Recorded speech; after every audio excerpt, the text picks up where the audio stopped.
Hello, everybody. This is Nikki from Motherhood Unfiltered is Going to Be Okay. And today I have Elizabeth Lewis on the line, and she has worked with high performers, professional athletes, corporate, private, and small business powerhouses, and innovation driven entrepreneurs, helping them master their mindset, increase their cognitive awareness, achieve peak performance while strategically building a multiple figure business. So, you're thinking, how does this go along with Motherhood Unfiltered? Well, you're going to find out. So, just hang tight. But before I bring her on, I just want to remind you that if you're listening on the podcast, to go out to Spotify or Apple iTunes and rate and review the podcast. If you're watching on YouTube, and also just to let you know, our my videos are uploaded to Rumble in case you're one of those people that likes to watch out there. But it won't. I think it's like it uploads a few days later, so because it's synced in with YouTube. So but it will be out there. So if you're watching, please comment, like, and subscribe. If you've already done that because you're awesome, then share it with somebody that you love. So, and if you don't love anybody, find somebody to love and share it with them. So, without further ado, here is Elizabeth. Hi, Hi, thank you Elizabeth. so much. I'm so glad you're here with me today. You're really energetic um, and funny, so I know that we're gonna have a great conversation. Well, thank you. Thank you. Yes, I had so much fun talking with you backstage and love how aligned we are in our thinking and that we're both feisty. So I look forward to this. Yeah. Yeah, I mean, I know we'll have fun, but it could get us in some trouble. Well, So so tell us, your backstory and how and what you're doing now. It seems like you're addicted to learning new things because it seems like you're how many degrees you're working on now? I'm wrapping up my third degree, second master's, and it's funny you say that because I'm going to be hopefully starting my MBA at the end of this year. I don't have kids, so I just decided like Well, that's good. I mean, because you've got time to do that. But yeah. I'm thinking, Elizabeth might be ready to settle down in her 90s or something. Oh, there you go. Exactly. Exactly. Well, Sarah from the Bible had a baby at 90 or something. So I guess it's Yeah. possible. I mean, it sounds pretty torturous to me, but whatever God wants, I guess. I could not imagine that happening. I mean, I know it was different back then because, they're more physical and more I mean, she'd have to be in some shape. I don't know, but I'm like, dear God, please don't do that to me. Look, I'm 33 and I'm like, dear God, please don't give me kids now. But that's just me. I mean, I know people have kids on this show. If you have a kid, like that is awesome. Huge respect because let's be real, usually the women do most of the work and the men are just so great at being another child to take care of sometimes. But we'll see what the future holds. Yeah. Well, if that happens, we are definitely having another conversation about that. Yes, yes. Well, currently my the person I'm with can't have kids, so we'll see. We'll see. Oh, It does change the that way. would be an interesting conversation. Okay, Elizabeth, now how did this happen? Right. Well, I there's like a swear God 1% did it. Well, there's a 1% chance because he has a vasectomy, so I'll just Yeah. say it. And there's a 1% chance apparently of getting pregnant when someone has a vasectomy. And I'm like, well, if I get pregnant, then God's just really gonna want to have had that child, and maybe then my heart will change. Not that I started nannying and babysitting when I was 10 years old. I've been a Yeah. caretaker since I was 8 years old. Yeah. So I've done the duties of taking care of kids, in my opinion. Yeah. I was the oldest of five. Oof. And yeah, so I was the designated babysitter Yeah. for everything. Yes. Yes. So, and then when my mom would go out with her friends, I even watched her friends' kids, you Yes. know. I'm like, "Can I just play with my baby dolls?" Right, right. It's like, nope. I have a niece who's 6 months, and I love playing with her, and I love giving her back to mom, but I'm like, "You know what? I'm just gonna be your favorite niece, I'll pay for your college, I'll just take care of you, and then I'll go home and do what I need to do."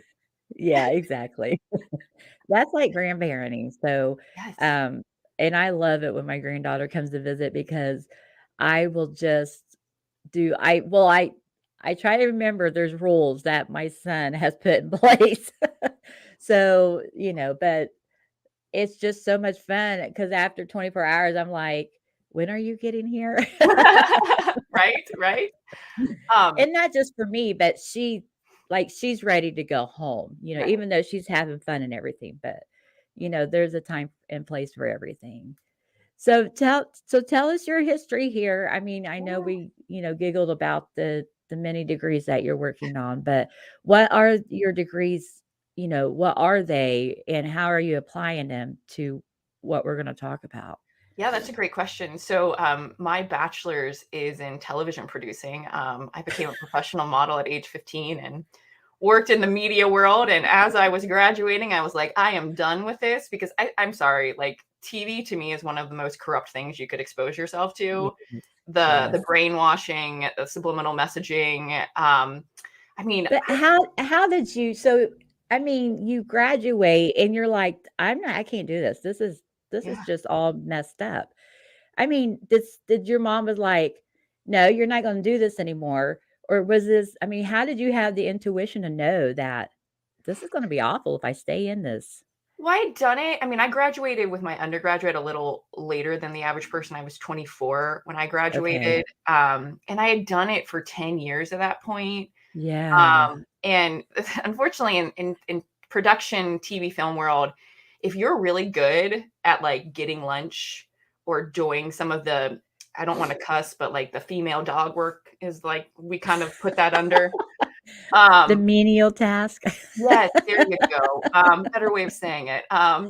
You have a hard time leaving, and Yeah. so my brother tried killing me, like literally all of my childhood, and so I wanted to get mental freedom because I was struggling with what's known as complex PTSD, complex post Yeah. traumatic stress disorder, which is not a little bit. It's a little bit more severe than PTSD, just because it's been chronic abuse, Yeah. if you will.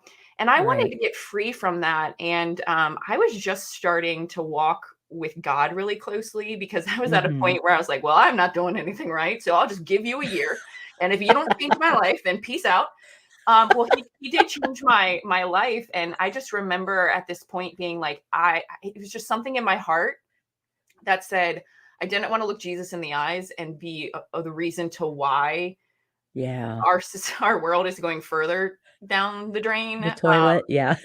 And so I just shifted, but it's funny because I got my second or I got my first master's in positive psychology with a subspecialty in coaching psychology, not Yeah. to do this for a living, to fix myself because this sounds super egotistical, but I had gone to therapist after therapist since I was 11 years old.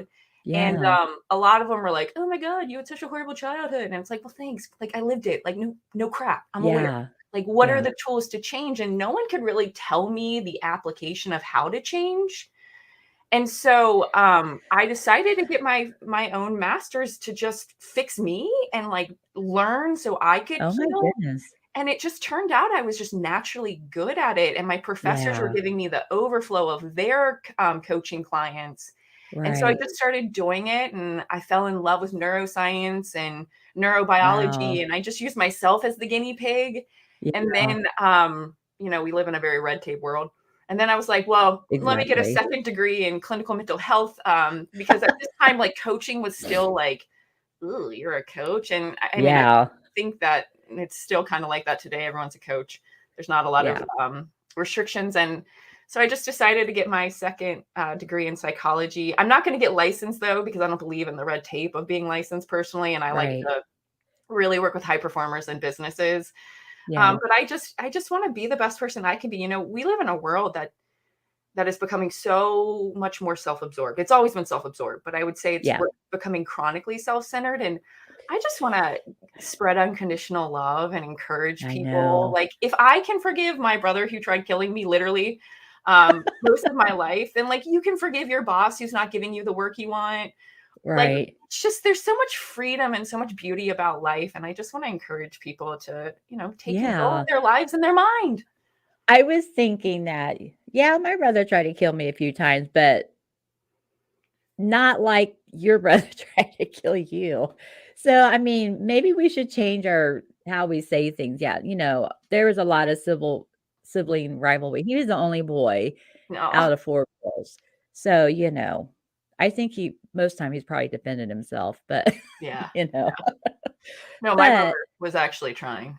yeah, yeah, I remember our conversation about that. But what is so upsetting to me is that our medical professionals has the knowledge to help us, and they don't because of, I don't know, XYZ.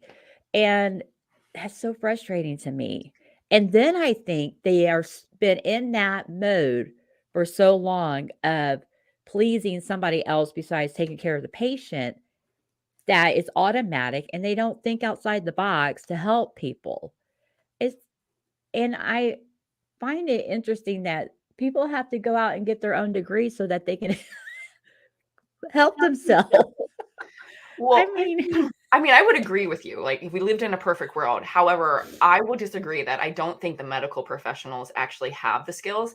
I'll tell you, I mean, okay. I'm an avid learner, love learning. I'm certified in cognitive behavior therapy, certified in acceptance behavior, getting certified So in they're dynamic not behavior teaching them therapy. this The this amount, so I'm in a program currently to get licensed to be like, that's the objective for everyone yeah, who goes to this program. I'm not going to get yeah, licensed. That's just my personal choice because of my clientele and who I work with.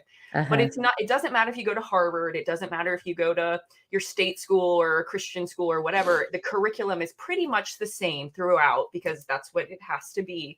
And yeah, I remember my like second year in the program, I looked at a professor and I'm like, because everyone was like, "You're so good. How are you so good?" I'm like, well, "I've been doing this for 7 years." And yeah, I looked at my professors and I'm like, "This isn't enough. Like, yeah, we are not preparing people to actually apply the knowledge in therapy." And my professor was just like, "Oh, I know.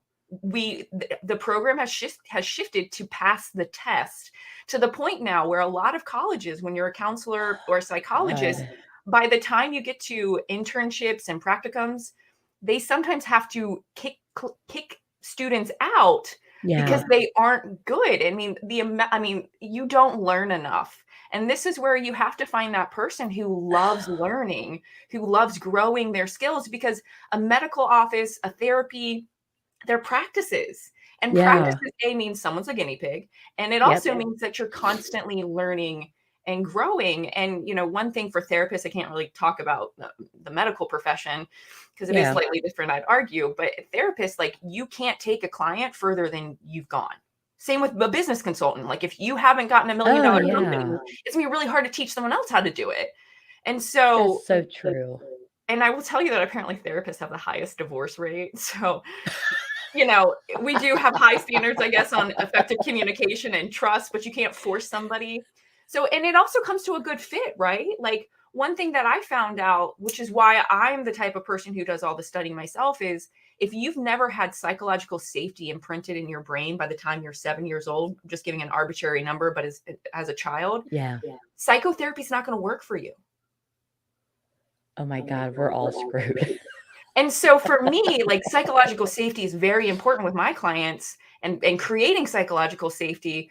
But if you've never had that, it's really hard to trust somebody to let somebody Mhm, in. And mhm. plus, like, I'll tell you, I mean, there are some clients out there who don't really actually want to do the work. Nobody can make you better but you. All I can do is partner with you. Yeah.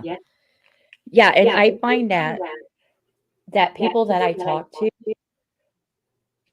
they just want the magic word or the magic pill or the magic drink, and I'm sorry, but everything goes back to the basics.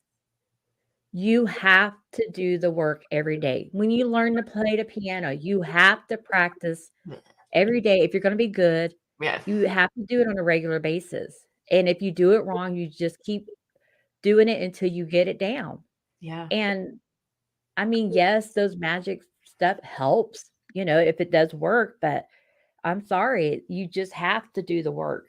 You do.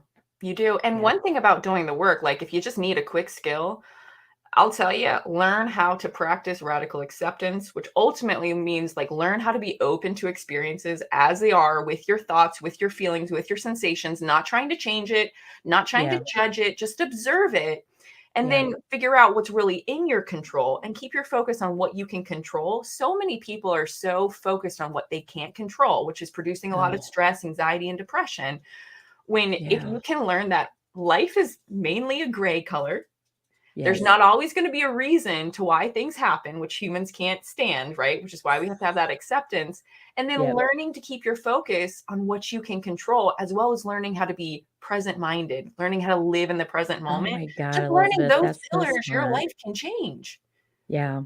Yeah, and so a few years ago, I went through a really bad depression, and I had a falling out with my middle son, Oh, and he had, um, distanced himself from me, our family. He said he wasn't gonna talk to us or have anything to do with us, and that just totally bulldozed me, and I'm the type of person, if someone has a problem with me, I'm like, I can't even do anything else until we get this out in the open, right? And right, talk about it and, what can I do to fix this? So I I was like, I don't know what to do.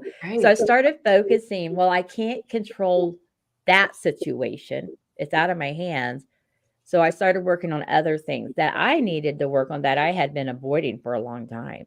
Mm, So and things are better now, like we're, talking and everything. So, and we see each other, but I mean, it's not 100%, but it's getting better. I just, I mean, I totally get wanting to work on something that's out of my control. I mean, that's like the one thing that we focus on. And so, I mean, and that's what I have been preaching about for the last 2 years on my podcast and everything is what do you have control of today? yeah, What can you start working on today? You know, yes, I know this big thing is out here and is bugging you, but you can't do anything about it now, but what can you do today to make things better? exactly. So, Exactly. And I apologize. I was yelling at my dog.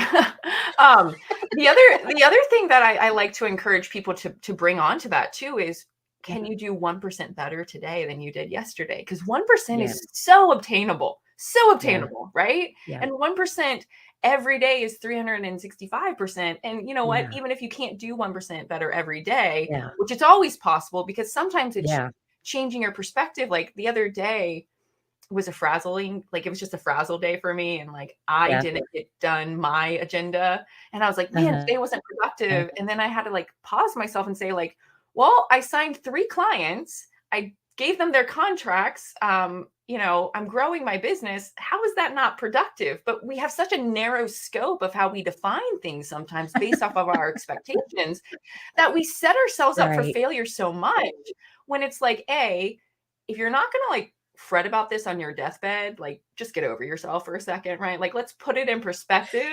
But B, like really challenge yourself to have expansive and curious thinking, because that's how we can grow. And I believe every day is a yeah, gift. And so how can you help change your yeah. psychology to do that? To really see the things that maybe you're missing because you're so focused on negativity, versus doing your best to be like, you Right. know what, I'm going to be optimistic. I'm going to really put that intentional effort to become that way. Yeah. Well, how do you put yourself in that position to be open to new things when you don't, like I work from home, Mhm. and so I don't even go to the grocery store anymore. I order it and I pick it up. So Right. how would I open myself up to new things when I mean, do you have to like be out of your house or I mean, or is it just some people you talk to and run into? I mean, how would someone do that? That's a great question. I think first, to kind of go back a few steps, is what are your values? Because your Mm, values are going to be your moral compass at the end of the day. Your yep. values also help you uphold your boundaries, identify your boundaries. Values are really important. I think we've kind of Mhm. like over minimize them in the media world or whatever, but your values are really important. And so I think once you get clear on your values, then you can make decisions. Like for me, shockingly, I love learning, I love growth. Yeah. And so Yeah. years ago, one thing that I decided to do was each week I was going to do one thing that took me out of my comfort zone. And so I'm like, sometimes that can be really silly, like going to a grocery store that I'm not really familiar with or in a different county, right? Like you don't have to overcomplicate it. But Yeah. but what are things that you would see interesting that would meet your needs that can even fall under self-care, but also starts to grow you because life is uncomfortable. So the sooner you can normalize being uncomfortable, being comfortable, being uncomfortable, Yeah. you can also do so much more. I mean, you got to remember that school creates perfectionistic thinking, right? Yeah. Meaning, like it just tells us to. And perfectionists, those who struggle with perfectionism can't stand being uncomfortable. They also can't stand failing. And so Yeah. everything you want is on the other side of fear. So then Yeah. how can you normalize everything you dislike so that you Yeah. can really start to cultivate the life you want? Right. Right. That's so true because I'm thinking here, my sister lives the one sister I'm closest to lives a completely different kind of lifestyle that I live. So whenever we spend time together, there's lots of times I'm extremely uncomfortable Mm, because we go to places, but I enjoy it. right. Like where we go, I enjoy it and I've learned so much about it. And I've also learned that there's things like you said, I knew what my values are. There are things like, okay, I know I don't wanna do that ever again, but, this other thing that we did was wonderful. I learned a lot, so, um, I that is such a smart thing to do, Yeah. but how would I put that into play with, someone who is suffering from, like depression or anxiety, because a lot of times that will lock you into place and you can't or freeze you. There are times I've been frozen and I'm like, I can't, I have to do this important thing, but I can't even get up to go do it. Yeah. I mean, what do I knock myself in the head and say, snap out of it? I mean, Right, I will say there does come to a point once you get a little bit more on top of your anxiety and depression where that is yes, 100% gonna play, and yeah, anxiety and depression are such large umbrellas that I they find it are. a little bit more difficult to speak on them so generically because it's so easy to just because you can only talk about one thread at a time, right? Yeah, And I so know, and I always lump them together because I deal with both of them. well, typically, And if you have depression, you have anxiety. They're yeah, typically gonna connect, but sometimes yeah, people have depression and they're really just sad. And so they'll put it yep. under the depression umbrella when it's like, it's there, but it's Mm, not there. I mean, big picture, because I've struggled with some of the same things throughout my life. I mean, heck, I yeah, had chronic, I had complex PTSD. So sound like we were talking about was a trigger for me for a long time. yeah, So for me, I think like a engineer, I like to understand how things work before I can really like buy into the process. okay, So I spent so many years studying anxiety, and anxiety is really where your mind projects into the future what you do not want to see. So it's very pessimistic. yeah, Whereas just to compare it, faith is what you project into the future, what you do want to see. They're yes, equal substance. Neither yeah, one has happened yet. And we know that there's huge power in optimism, and we know that there's tremendous limitation in pessimism. We also right, know we only exist right here, right now. And yeah, so I've worked with a lot of professional athletes. If you've ever played sports, even if you're on the court or on the field and you're yeah, thinking about what you need to do 5 minutes from now, you're missing yeah. all of the opportunities and the plays to make right now successful to help you be more successful in 5 minutes. So it's Oh, really that's learning how to awesome. shift your focus from living in the future, because Yep. typically when we're struggling with anxiety or depression, we're like past or future present, or I mean, Oh, future yeah, oriented. We're not present oriented. And yeah, so one thing that I encourage people to do is start to learn your thinking traps, your automatic negative ways of thinking. We all struggle with them. You got to yes, learn them so you can get ahead of it yes, because our thoughts are 95% the same every single day. And so the same thoughts are coming. So at some point, get ahead of it. At some point, know the yeah, anxiety is coming. At some point, know that, right? And uh-huh, then grow your present moment focus. Like, what could you do right now? Some of this is learning how to challenge those thoughts. Like, what yeah, are you afraid of? Well, what's best case scenario? You've identified worst case scenario through catastrophizing. What's best case? And then maybe what's in the middle. And then the other question Wow, becomes, Elizabeth. do you feel safe? Like, this is where I encourage people, like, get a spiritual source. Like, if you don't believe in God, find something that's bigger than you, because Uh-huh. you're not in control of your life to the way you want to be in control of your life. So, like, Right. just accept that, move on, right?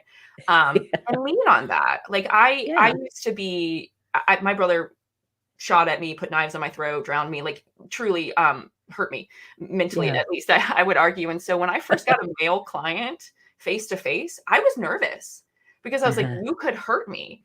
And Yeah. I would have to sit there and remind myself, like, I'm safe. The likelihood of him hurting me is low, right? Yeah. That was one experience.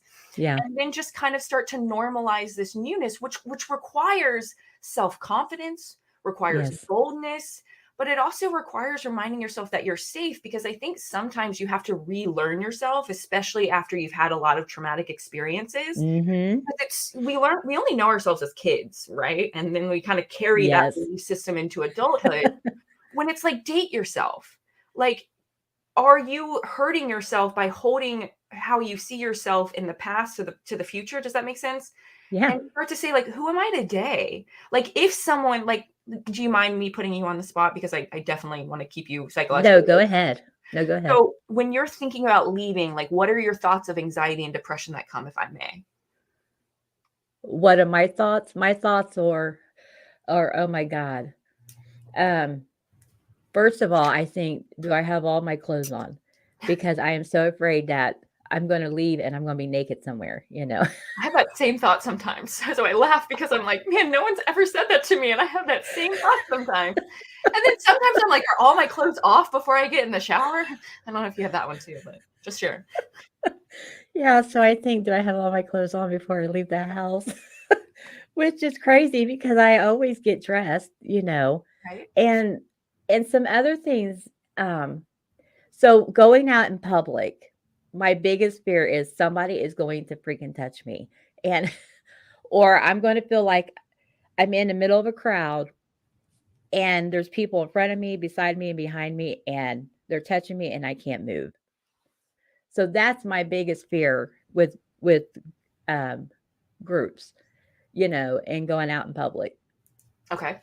Okay. So So it sounds like we got some claustrophobia going on for you as well. yeah. So for the first one, we'll go kind of in that list. I would argue that's probably going to be the easier one, right? Because you can literally look in front of a mirror and say, okay, I have all of my clothes on, Clothes on. but also know that's a thought you're going to have. Like, Yeah. this sounds, I've never really shared it with anyone, but this sounds perhaps slightly as crazy. I don't have kids, but I have a puppy Yeah. dog. He's 12. That Uh-huh. is like my child, and Yes.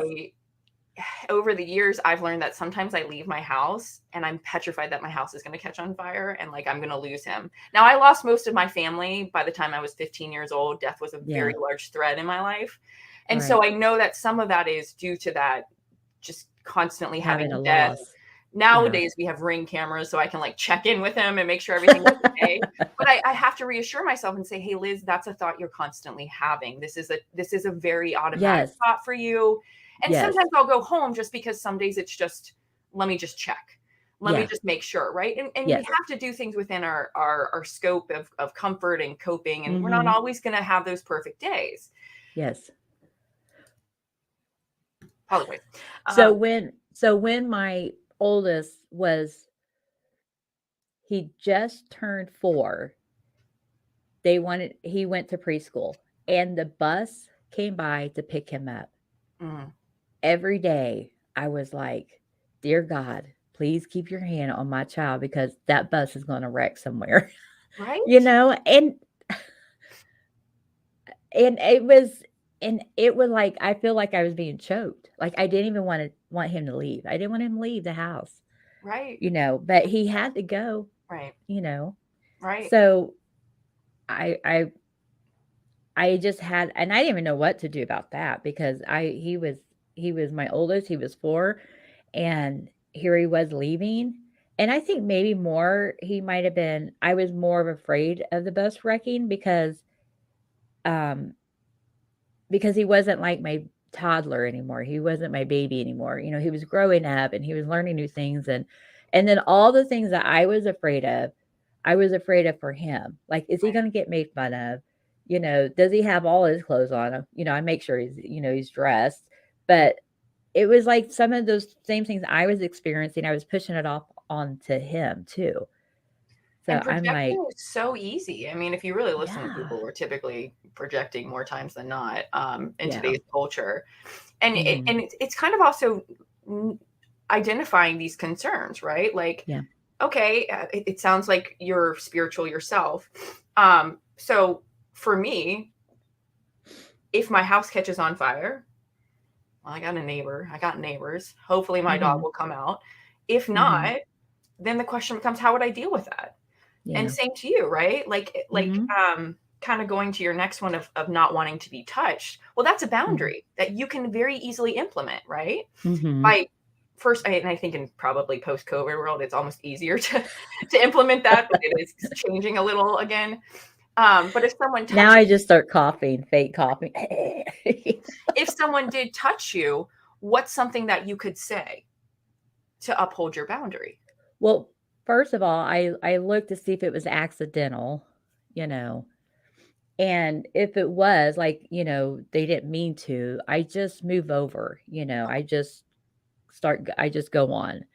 But there have been times when it's not been accidental and I'm like, someone did this at work. They came up behind me and they were had all good intention and they kinda gave me like a half hug on my shoulders. And I said, um, "Please, please don't do that again, you know, unless you ask." And they apologized. They're like, "I'm so sorry," you know, and, so I just at that point had gotten I knew what I could accept and what I couldn't accept, you Mhm, know? And so and now people will ask, mhm, you know, and I've been practicing it now. So like with family members, it's natural. I just will give hugs and take hugs, you know, because I've been working on it for so much. But, you know, but when it's someone I don't know, you know, then that's when I make sure I put my boundaries in place mhm. and, you know, so And that's part of it, right? Is knowing your boundaries and like look how yeah, you talked through it. Like look at how you have the control there.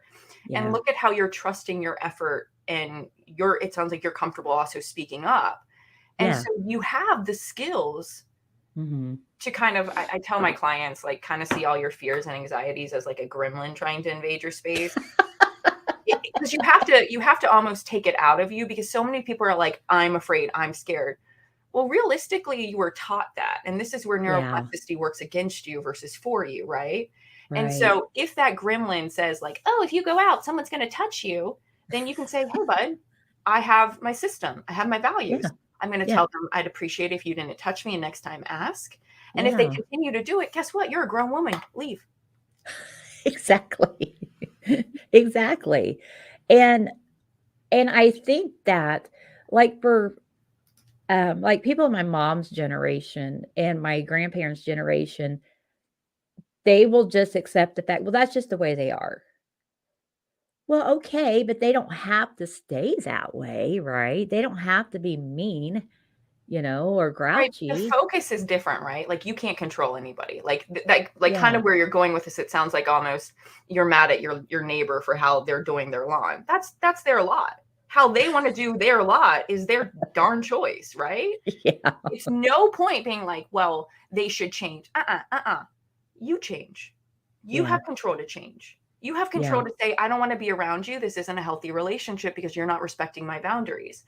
You also right. have the opportunity to grow and stretch yourself and start to normalize being touched if that's important to you. This is where Yeah, you have to, again, leverage what do you care about?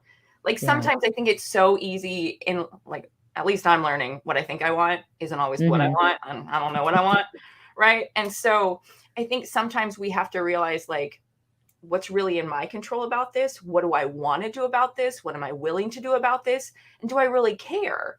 Like for a Yeah. period there, I was like, I want more friends. And then I was like, oh gosh, this is exhausting. I'm good with the friends that I have, right? I Like know. I don't have that much time, or I'm just kind of more of a loner. I like to just, I'm very I autonomous, which is think why if I I have one good friend, I'm doing good, you know? right, And right, then I have a exactly. couple of semi-good friends, you know? So I'm yeah, I agree with you. It's exhausting, you know? Yeah, it is. But we need connection. And so like some of this is stretching yourself to be the best person you can be because you can't change anybody else. And Yeah. the second you try to change someone else, get Mhm. over yourself. For real. That happened with my first husband. Yeah. I was like, "He can do this. I know he can." He didn't want to. Oh, and that's oh, look, I'm going through a divorce myself. Like you got to be willing, and you can't Yeah. help anybody who doesn't want help, which is why Yep. we live in such a world where people are hurting and Yeah. there's a lot of biases. Like one thing that I'm learning, and I wish more and more people would realize this, very rarely does it have anything to do with you. Like what other people are doing. People are so I know. self-centered. Yes. I mean, typically people fall into Yeah. one or two buckets. They're either self-centered or other-centered. Either Oh. one is detrimental to a degree. There needs to be Yeah. you need gray, right? It's like the Venn diagram. We need to be in the middle. Yeah.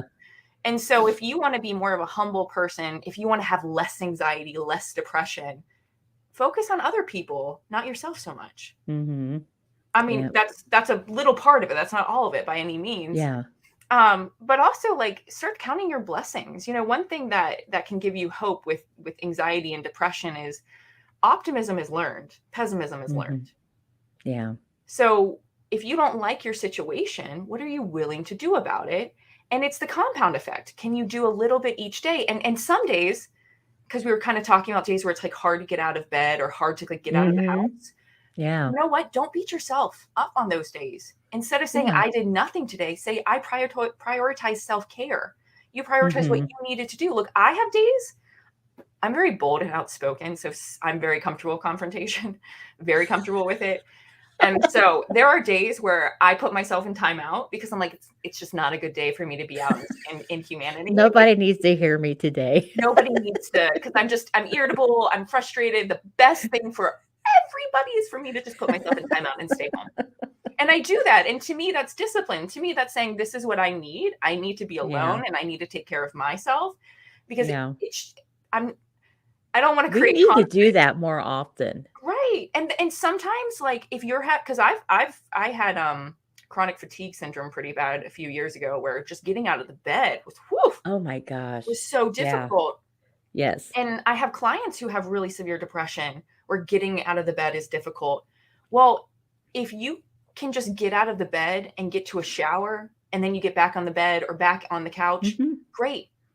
Mhm. Great. Do Yeah. what you can do, right? Yeah. The importance is do your best to kind of change or like um break that thinking or kind of get distance from that thinking the best you can, Yes. even if it's for like 5 seconds. I mean, Yeah. there's a lot of things you can do to retrain your limbic system. And typically, when we're struggling with anxiety and depression, there's a little bit of a limbic impairment. Right. And so I should have died from an eating disorder years ago. And over the years, I've worked on my eating disorder. I don't struggle with it anymore. Some days I have body dysmorphia. But as I was Mhm. walking out of it, it sounds so stupid. But I didn't want a stomach. I was like, no, let me just be like, head, boobs, spine, wait, like hips and legs. I didn't want a stomach, right? Like that was my phobia, was a stomach. And I would just expose myself to it and like say it's okay. Or I don't know if you've ever like put on a bra and it was like suffocating you and you're like, oh my god, I don't like this, I just want to take it off. There would be Girl, days. look at me. I mean, I don't ever wanna wear one. These things are ginormous. Want to share? I don't really need to wear a bra. I'm at that point. Okay, since we're sharing, I don't like that's a bra is pretty optional for me. I I just know wear what it bralettes. feels like to feel like I'm being choked to death from the chest, so Mm-hmm, mm-hmm. Well, yeah. I'm waiting for puberty. Let's just say that. Just kidding. But I would tell myself, hey, brain, you're sending me false information. I'm comfortable. And not to Yeah. gaslight yourself, right? But it's Yeah. amazing how our brain will focus on whatever we put our attention to. Whatever we Yep. focus on expands, and whatever you're looking at is where you'll go. And so I Yep. wanted to be comfortable in clothes. I wanted to feel good Right. about myself. And so I would change the narration and I would Yeah. talk back to my brain. Now I understand the neuroscience of the brain, so it'd be easy for me to kind of identify where things were going out of whack because I specialize in Yeah. neuropsychotherapy. And I would just have conversations with myself. And I would Yep. just change the patterns. Some days it's snapping. It's especially when you feel unsafe. How can you remind yourself, hey, I'm actually safe? Yeah. I mean, if I'm in a you're good actually place. unsafe, like call the cops. Yeah. We pay their salary. Call them. Yeah. So there's lots of things that we can do to kind of shift our focus. The thing Mhm. that we don't want to do is continue feeding the monster. There's like a mindfulness exercise, and it pretty much talks about how there's two wolves. There's a good wolf and there's a bad wolf inside of us. And which one are Okay. you going to feed? Are you going to feed the one that says, hey, you're depressed. Hey, life sucks. Hey, who's just going to feed the pessimism? Or are you going to feed the optimism? Because a glass with, and we'll just say an 8-ounce glass with 4 ounces of liquid in it is going to be full to some people and it's going to be empty to others. Yeah, What's that's the true. perspective you want to have? Yep. That I mean, that is so interesting, and with that, it's making yourself be intentional. But I realized when I was first, trying to get work on things and get better, that it wasn't easy for me to be intentional. Mm-mm. That's a new It was skill.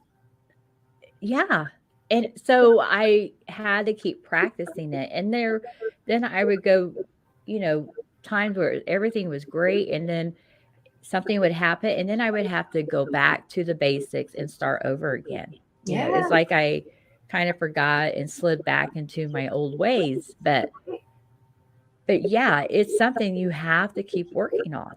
Oh, you said it right there. It's being intentional. And I Mhm. have days where I call it falling off the horse. Yeah. And my objective now is how can I get back on that horse quicker? And if I shave off a second, I was successful. If I shave off a Mm. minute, hell yeah, right? And Mhm. then the other thing for me, and this is something I just declared it this year, and the first day I declared it, I failed. Okay, so I'm just going to be honest. But my faith is very important to me, and Uh-huh. I just told myself like I'm not going to leave God's umbrella, and what I mean by that is I'm going to hold on to peace. Yeah. The second I start to feel stressed, I Yeah. know I've left peace. And so Yep. that means I need to turn back and go back to peace. Because Yeah. America, our culture is obsessed with success and materialism. And we forget that some of the successful companies, successful individuals, not all, they're Mhm. fairly corrupt. They're Yeah. fairly evil. We also forget that a lot of financial and business success does fall into luck. It's hard to measure because it is Mhm. so, kind of intangible, I would argue. And how do you even Yeah. measure it? There's no control piece you could bring in. But, Right.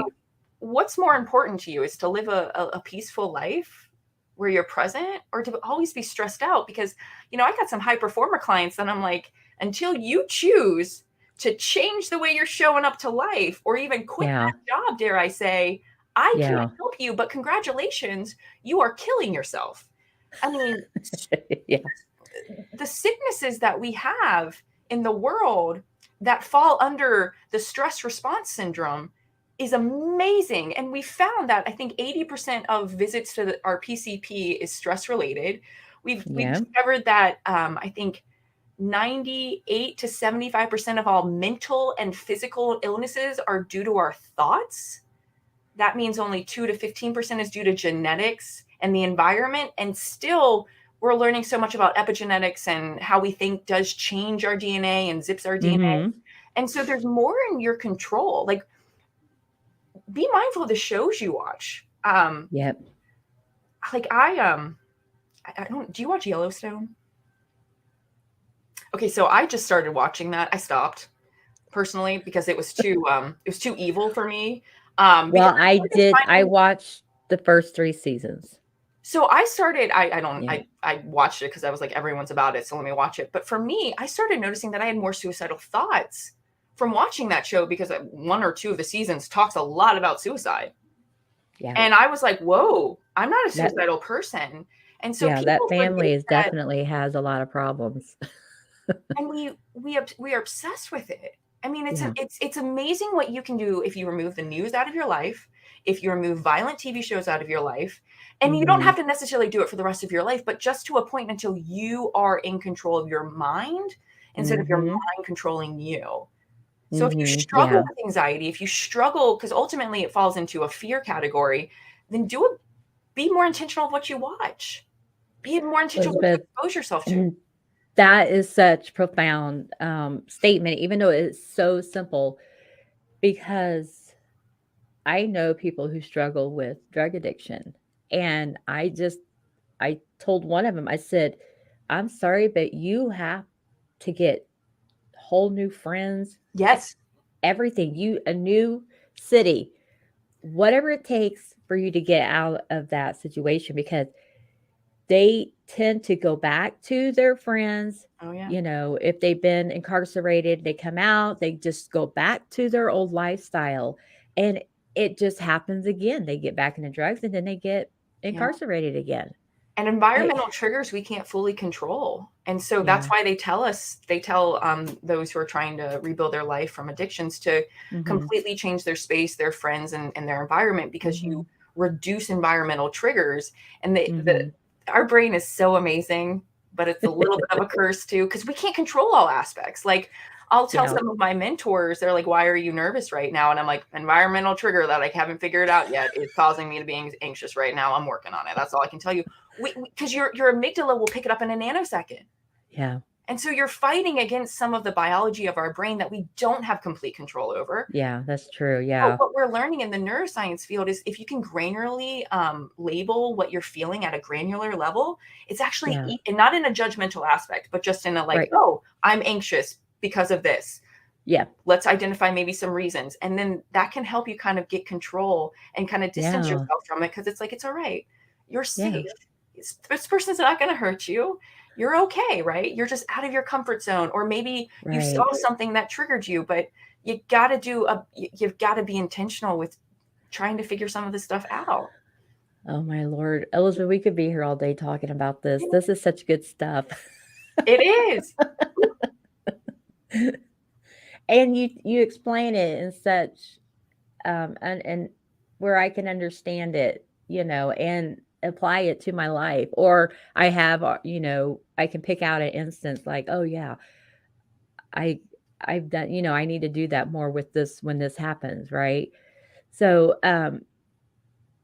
so I know you have this thinking trap quiz. So how is that, how would that help someone? I mean, does that just help them recognize, "Oh, you're, being stuck in this time and space," or So, thinking traps or cognitive distortions are a large part of cognitive behavior therapy, which is believes that we go the direction of our thoughts to start to grow awareness Mhm, of your thoughts because you can shift that. And there's three mhm, levels of thinking that cognitive behavior therapy says we have. First, we have automatic thoughts, which are those thinking traps. They're quick, very quick thoughts mhm, that are just going to come like, I shouldn't do that, or this is not cool, or if only I had this. And mhm. so, and then there's intermediate, and then there's the core beliefs. And really, what you're trying to get to is your core beliefs. And Yeah. so, going with the theme of 95% of our thoughts are the same, and 1 to 99% of our thoughts can be negative, like, geez, help some of the people in the 99 percentile. Um, my belief is get ahead of it. And so, CBT has identified 17 of the most common thinking traps that humans struggle with. And so, I've created a quiz that assesses you to score you in each of the 17 cognitive Okay. distortions or thinking traps. And it comes with a PDF to explain what each one is. And it Mhm. just helps you educate yourself because you cannot change until you're aware. So part of Yes. this is building your awareness skills for you to Mhm, start to pay attention. And then from there, you want to leverage mindful thinking. And I have a course right now called Mindset Mastery that teaches you all of the staples you're going to need to start to master your mindset. Like, where are you going? Like, what are you talking about to yourself? mhm, What are your ideals? What are your values? Do you mhm, know how to practice acceptance? Are you practicing it? And it teaches you mhm, all of these aspects for you to start to take control over your life. Because a lot of times mhm. people are like, I'm ready to build the second story of my mindset. And I'm like, great. You don't even have the freaking foundation finished. So, how are you going to build that second story when the foundation and the first story aren't even there yet? And these are They wanna do buildable the fun stuff skills. first. Right? Well, they usually just want the magical pill, right? They just wanna be Oh, free from that it, too. right? Well, And here's your they're just modular home. ready to Go be successful or ready to have a winning mindset or ready to increase their optimism. Like, You know, if Yeah. you met me 10 years ago, I was a very different person than I am today. This has been Right. 10 years of intentional work because Yeah. I was done with the drinking, with the negativity, with the medicate, coping through medicine and crap like that. Yeah. I Yeah. wanted to thrive and not survive. And so Yeah. I decided to shift my life to be that way. And you're Right. not going to stumble upon it. It takes intentional work. And here's the thing, if you're really good at being pessimistic, then you can be extraordinary at being optimistic because it's the same darn thing Oh my in a different light. I never thought of it like that. I'm like, yeah, I'm really good at being negative. So if you're good at, well, and negativity is powerful. And so what we're learning, the ratio is for every one negative thought, find 3 to 5 positives. Yeah. Yep. I learned that concept in it was some writing class that I took. For every one negative thing that you have to say, you need to say 3 to 5 things to counteract it, you know. Mhm. And but so I just think people just get lazy and they just throw out the negative and be like, "Thank you, bye." You know? I would agree. I mean, God, 6 or 8 years ago, I looked at my then husband and I said, I don't want to be negative anymore. And so I removed negative speaking from my communication. And I Mm, told him, anytime I speak negative, call me out on it. Because I just mhm, imagined, what if everything we said was a seed and it grew a crop? Well, are you mhm. producing crops that actually give you fruit, or are you just growing weeds? I don't want weeds and I don't want to live off Right, of rabbits. There's no nutritional right, value, right? And right. so, what if you just stopped talking about what you didn't like in life? What if you stopped venting? What if you Yeah, shut down your friends who are venting? Because when people yeah. vent, you're not just destroying your brain, but you're destroying the brain of the listeners as well. Right. Negativity can cause irreparable damage to the brain. No, thank you. I Yeah. love myself so much that Yep. I'm not going to do that to my vessel. I'm just not. And so that's my boundary. My clients have the same boundary. You can tell me what you don't like about life for like 3 minutes, and then I'm shutting you down Uh-huh. because Yeah. you know it. It's instinctual for us humans to be like, "Ooh, I don't like that." But looking for what you do like, looking for what you're grateful for, that's harder. I Mhm. mean, there's people who don't know what they look like. There's people who have eyesight and don't even know what they look like because they were burned so badly as babies that their body's been disfigured. Be grateful that you know what you look like. Yeah, Be for grateful sure. that, if you're in America, you're doing better than most of the world is. If you're spending Y $2 a day, you're doing better than majority of the world. Mhm. Be more realistic and be Mhm. mindful that materialism's never going to make you happy. If you're waiting for your external environment to change for you to be happy, you will always be at the mercy of things Mhm. outside of your control. Oh, yeah. Yeah, because no matter where you go, it's the environment is to me, it's the same. You know, no matter where you are, it's how I look at it and how I perceive it and how I handle what comes into me that makes it different, Yeah. you know. Yeah. I love this conversation. I really do. So how can we find you, Elizabeth, if we need to change our pessimistic thinking to positive thinking? Yeah, well, you can go to my website, elizabethlewis.com. And I'm very popular on LinkedIn and Instagram, and I have a YouTube channel and a podcast. I mean, I got it all covered. So just I know, I keep thinking, I was looking over my stuff where I put things out on social media. I thought, am I on Tumblr? So I went out there and I was like, oh yeah, I've been posting to Tumblr for a long time now. yeah, there you go. Anyway, but I'm so glad we've had this opportunity to talk, and I hope that we can meet up again in the future. And I mean, I enjoy kidding around with you. So Yes, I it's would been a love that. joy. It's been so much fun. I would absolutely love that. Well, thank you, Elizabeth. I appreciate it. Thank you so much for having me.